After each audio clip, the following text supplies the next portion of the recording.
Welcome back to another video. We have an awesome product, rear spoiler. Let's take it out. This is from Yeslak. Let's look at it closely.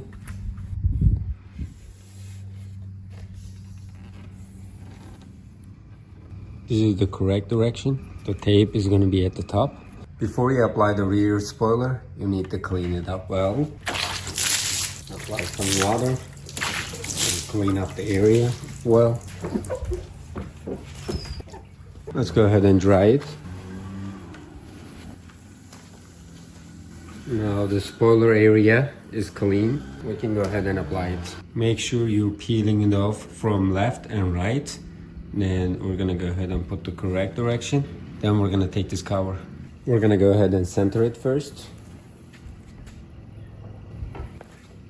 If you have measurement tool, you can use it from left and right side. Make sure they are equal. Now we can go ahead and press it on the edges. That's good. And we can take the cover. Then we can apply some force.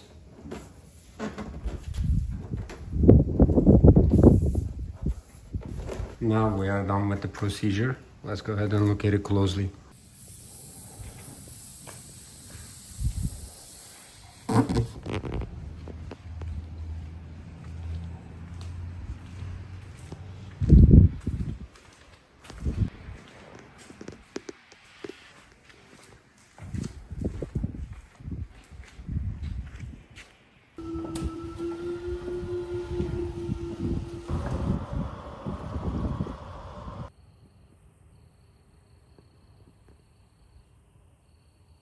I can definitely suggest this product because it is giving your car a sleek design.